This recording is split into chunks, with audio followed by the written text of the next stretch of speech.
students. Today we shall discuss more theorems on infinite series. उससे पहले हम कुछ बेसिक डेफिनेशंस देते हैं जो हमें रिक्वायर होगी इनफाइनाइट सीरीज के लिए थ्योरम्स प्रूव करने के लिए। तो ये आपको बड़े ध्यान से देखनी है। सबसे पहले हम डिफाइन करें मोनोटोनिक सीक्वेंसेस। सीक्वेंस तो हमने लास्ट लेक्चर में पढ़ा था कि सीक्वेंस क्या है। आज हम डिफाइन करेंगे मोनोटोनिक सीक्वेंस। मोनोटोनिक सीक्वेंस क्या है? इस sequence an is said to be monotonically increasing if an plus 1 is greater than equal to an for all n greater than equal to 1, and a sequence an is said to be monotonically decreasing if an plus 1 is less than equal to an for all n belongs to n. Means कोई भी sequence है वो increasing कब होगी? अगर n+1th term बड़ी है nth term से। और मोनोटोनिकली डिक्रीजिंग क्या है? n+1th टर्म है वो छोटी है nth टर्म से। तो ये तो क्लियर है भी। इंक्रीजिंग सीक्वेंस का क्या मतलब है? वही जब टर्म्स हमारी इंक्रीज होती जा रही है, और डिक्रीजिंग का मतलब टर्म्स हमारी डिक्रीज होती जा रही है। जैसे अगर हम इसकी बात करें, दिस इज 1 1 2 2 3 3 4 4, तो this is monotonically increasing sequence. और अगर हम बात करें इसकी 1 1 1/2 1/2 1/3 1/3 1/4 1/4, ये हमारी क्या है? Monotonically decreasing sequence. इसी तरह हम बात करते हैं strictly monotonically increasing. Strictly monotonically increasing का मतलब है क्या है? If an+1 is greater than an for all n belongs to n। Means an+1 strictly greater है an से, मीन्स इक्वल नहीं हो सकता, तो वो मोनोटोनिकली स्ट्रिक्टली मोनोटोनिकली इंक्रीजिंग हो जाएगी। और if an+1 is less than an, तो उसको हम बोल देंगे strictly monotonically decreasing. And a sequence an is said to be monotonic if it is any one of the type 1 to 4। इन चारों में से किसी भी टाइप की सीक्वेंस है वो सीक्वेंस क्या बोली जाएगी? मोनोटोनिक। ठीक है, अब ये एग्जाम्पल्स है कुछ। जैसे अगर हम बात करें 1/n की, तो 1/n हमारी क्या है? Strictly monotonically decreasing sequence. इसी तरह ये एग्जाम्पल्स आप कर लेना। नाउ कुछ थ्योरम्स है सेकंड चैप्टर में सीक्वेंस वाले में, तो वो आपको उनका बस रिजल्ट याद होना चाहिए, उनका प्रूफ करने की कोई जरूरत नहीं है। क्या थ्योरम है?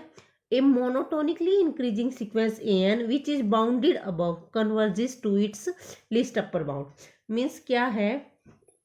जो मोनोटोनिकली इंक्रीजिंग सीक्वेंस है अगर वो बाउंडेड अबव हो जाए, देखो नाम से ही पता चल रहा है, अगर मोनोटोनिकली इंक्रीजिंग सीक्वेंस है इसका मतलब टर्म्स हमारी क्या है? इंक्रीज हो रही है, इंक्रीज हो रही है, but this is bounded above. Bounded above का मतलब ऊपर से बाउंड है।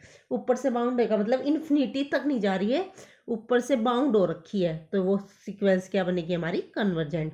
इसी तरह a monotonically decreasing sequence an which is bounded below converges to the greatest lower bound. इसी तरह कोई डिक्रीजिंग सीक्वेंस है विच इज बाउंडेड बिलो, लेकिन वो नीचे से बाउंडेड है, तो बाउंडेड है इसका मतलब माइनस इन्फिनिटी की तरफ नहीं जा रही, तो वो भी क्या होगी? Convergent. Every monotonically increasing sequence unbounded above. अच्छा जी, मोनोटोनिकली इंक्रीजिंग सीक्वेंस है और वो अनबाउंडेड है, मतलब बाउंडेड नहीं है, तो वो क्या करेगी? डाइवर्ज करेगी इन्फिनिटी को। इसी तरह monotonically decreasing sequence unbounded below होगी, तो वो क्या करेगी? डाइवर्ज करेगी माइनस इन्फिनिटी को। So we can say that a monotone sequence is either convergent or divergent. A monotonic sequence is never oscillating, means जो monotonic sequence है वो oscillating नहीं होगी, वो या तो convergent होगी या फिर divergent होगी। ठीक है, now next definition is Cauchy sequence. Cauchy sequence क्या है? A sequence an is said to be Cauchy if for given epsilon greater than 0 there exists a positive integer m such that mod of an minus am is less than epsilon for all n greater than equal to m। Means कोई भी sequence है an, उसको हम Cauchy sequence कहेंगे कब? अगर कोई epsilon है हमारे पास बहुत स्मॉल क्वांटिटी में, एक पॉजिटिव इंटीजर m ऐसा एग्जिस्ट कर जाए कि जो टर्म्स है इस सीक्वेंस की उनका जो डिफरेंस है वो क्या है? लेस देन एप्सिलॉन, एप्सिलॉन से भी छोटा है कुछ टर्म्स के बाद। और दूसरी डेफिनेशन क्या है? A sequence an is said to be Cauchy if for given epsilon there exists a positive integer m such that am plus p minus am is less than epsilon for all p belong to n। वही चीज है यहाँ, हमें क्या है? for all n greater than equal to m, तो N की जगह हमारा क्या क्या आएगा, m+1 m+2 m+3 m+4, तो यहाँ पे m+b माइनस ही m कर दिया, उससे कोई फर्क नहीं पड़ता। ठीक है, अब हम एग्जाम्पल करते हैं। जैसे फॉर एग्जाम्पल हमने सीक्वेंस ले ली 1/n, चेक करते हैं ये हमारी कोशी सीक्वेंस है या नहीं है। अब an है, जब an लोगे तुम a1 क्या आ जाएगी 1, a2 आ जाएगा 1/2, a3 आ जाएगा 1/3, a4 1/4, इसी तरह a20 1/20, a21 1/21, a22 1/22। अब हम देखो इनका डिफरेंस निकालते हैं, a20 से सबका निकालते हैं। a21 माइनस a20 कितना आ गया 1/420। इस तरह a22 माइनस a20 आ जाएगा 2/440, a23 माइनस a20 आ जाएगा 3/460, a100 माइनस a20 आ जाएगा 1/25 एंड सो ऑन। तो अब ध्यान से देखना कि an minus am is less than 1/20 for all n greater than equal to m where m equal to 20। भी हम 20 टर्म छोड़ दें शुरू की, तो जो भी और बाकी जो आगे की टर्म्स आ रही है उनका a20 टर्म से डिफरेंस है वो क्या आ रहा है 1/20 से लेस आ रहा है, तो इसका मतलब ये सीक्वेंस हमारी क्या है कोशी। इसको प्रूव करने का एक दूसरा मेथड हो रहा है, वो क्या, हम an माइनस am निकाल लेंगे। an माइनस am क्या हो जाएगा 1/n माइनस 1/m, एलसीएम लेंगे ये nm आ जाएगा, this is n minus m which is less than equal to n/nm। ये तो क्लियर है भी ये n में से कुछ लेस है और ये n है, तो ये टर्म बड़ी होगी, n से n कैंसिल हो गया, दिस इज 1/m। तो an माइनस am किसके इक्वल आ गया 1/m के। अब an minus am less than epsilon कब होगा, जब ये लेस देन एप्सिलॉन होगा, means if 1/m is less than epsilon, या फिर m बड़ा हो सॉरी, या फिर m बड़ा हो 1/एप्सिलॉन से। तो मैं m को चूज कर लेती हूँ 1/एप्सिलॉन, तो हमारे पास an माइनस am क्या आ जाएगा less than epsilon, therefore this sequence is Cauchy sequence. बहुत ज़्यादा डिटेल में जाने की जरूरत नहीं है आपको, बस ये एक बार देखना है कि कोशी सीक्वेंस क्या है, पता होना चाहिए। नाउ मेन रिजल्ट ये है, ये आपको पता होना चाहिए Cauchy general principle of convergence क्या है। A sequence converges if and only if it is a Cauchy sequence. ये बहुत इंपॉर्टेंट रिजल्ट है, ये नेमिंग थ्योरम भी आती है। State Cauchy general principle of convergence वो क्या कहता है कि अगर एक सीक्वेंस कन्वर्जेंट है तो वो कोशी होगी, और कोशी सीक्वेंस है तो वो कन्वर्जेंट होगी। इसको दूसरी तरह से हम कैसे लिख सकते हैं, a sequence an converges if and only if and if वो कोशी हो, और कोशी की डेफिनेशन क्या है an माइनस am का मोड है, this is less than epsilon for all n greater than equal to m। या फिर इसको मोड क्या कह सकते हैं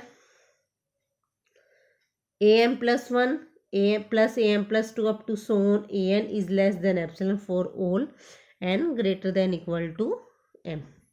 ठीक है, क्योंकि हमने यहाँ m से बड़ी सारी टर्म लिख दी, सारी कैंसिल होगी, यहाँ हमारी am+1 am+2 up to so on an तक टर्म्स बचेगी। ठीक है, या फिर हम इस वे में लिख सकते हैं ना Cauchy general principle of convergent for series.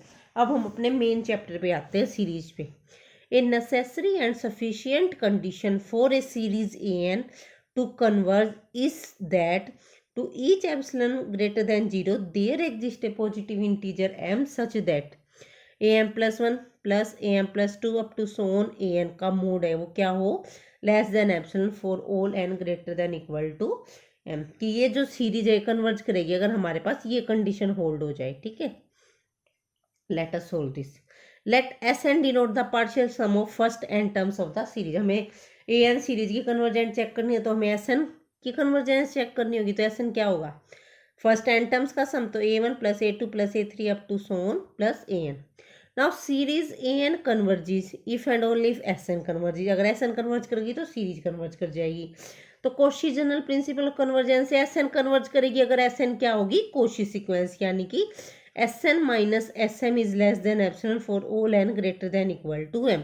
This implies जब Sn में से Sm माइनस करना, जब तुम Sn में से Sm माइनस करोगे, Sn तो क्या है n टर्म का सम, और Sm कितना है m टर्म का सम, तो n टर्म्स के सम में से m टर्म्स के सम माइनस करोगे तो क्या क्या बच जाएगा, सिर्फ am+1 plus am+2 up to so on plus an less than epsilon for all n greater than equal to m, hence the result. ठीक है, तो ये रिजल्ट बिल्कुल सिंपल सा है, बस उसके लिए मैंने जो आपको रिजल्ट्स बताए हैं वो आपको पता होनी चाहिए, ठीक है।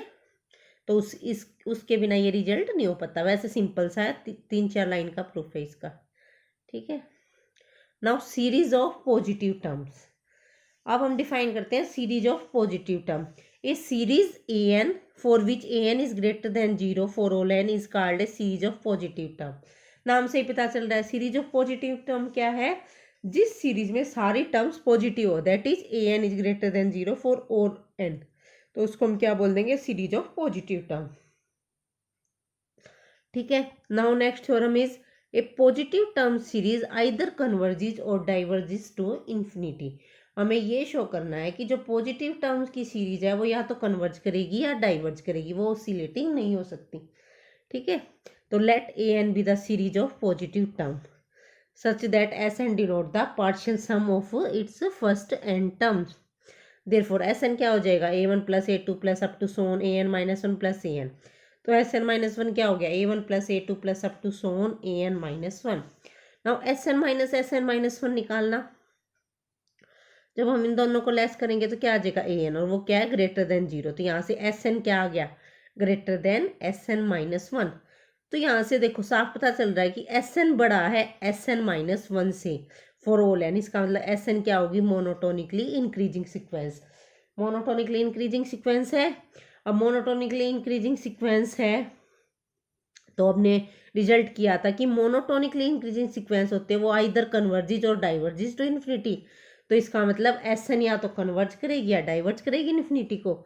Hence the infinite series An either converges और डाइवर्जिज टू infinity, ठीक है। Now remark, if series an is a positive term series then it has only two possible behavior, either convergence or divergent, but if it is a general term series then it has 5 possible behaviors। भी अगर positive term की series है तो इसके सिर्फ 2 behaviour होंगे, या convergent होंगी या डाइवर्जेंट, ठीक है। If an is a negative term series then it either converges to a finite number or diverges to minus infinity. Now next theorem, a necessary and sufficient condition for the convergence of positive term series an is that sorry, sequence Sn of the partial sum of the series defined by Sn equal to a1 plus a2 up to so on an is bounded above। कि जो an series है वो convergent होगी कब, if and only if जो Sn है ये sequence है वो क्या हो, बाउंडेड अबव, ठीक है। Let us solve this. Means कुल मिला के इन थ्योरम्स का बच्चों क्या यूज है कि देखो हमें कुल मिला के सीरीज कन्वर्जेंट दिखानी है तो उसके लिए हमें Sn को कन्वर्जेंट दिखाना है। अब Sn को कन्वर्जेंट दिखाने के लिए या तो limit n tending to infinity ऐसा निकालेंगे, वो फाइनाइट आ जाए या इनफाइनाइट आ जाए, ठीक है। अगर उसके अलावा अभी एक रिजल्ट हमने किया है कि अगर वो कोशी बन जाए यानी कि ये वाला रिजल्ट हो जाए तो उससे भी कन्वर्जेंट बन जाएगी। और ये दूसरा रिजल्ट ये, अगर ये हम बाउंडेड अबव दिखा देंगे तो भी सीरीज क्या करेगी, कन्वर्जेंट। कुछ एग्जांपल्स में हमारे पास ऐसा ही होगा जिसमें हम Sn जो सम है वो नहीं निकाल पाएंगे, तो उसमें हम इस कंडीशन से शो कर देंगे कि सीरीज हमारी कन्वर्जेंट है। Here Sn is equal to a1 plus a2 up to so on an। इसी तरह Sn माइनस 1 क्या हो जाएगा, a1 plus a2 up to so on plus an minus 1। वही जो भी ऊपर वाले एग्जांपल में क्या था, Sn माइनस 1 क्या आएगा, an which is greater than 0। तो Sn बड़ा हो गया Sn माइनस 1 से, और Sn क्या होगी, मोनोटोनिकली इंक्रीजिंग, जैसा कि हमने लास्ट एग्जाम्पल में भी किया।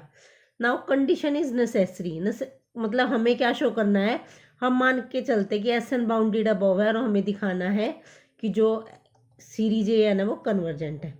अब Sn बाउंडेड अबव है और हमने ऊपर प्रूव किया Sn मोनोटोनिकली इंक्रीजिंग। तो जो अभी ऊपर थ्योरम करी थी जो स्टार्टिंग में, every monotonically increasing sequence which is bounded above is convergent.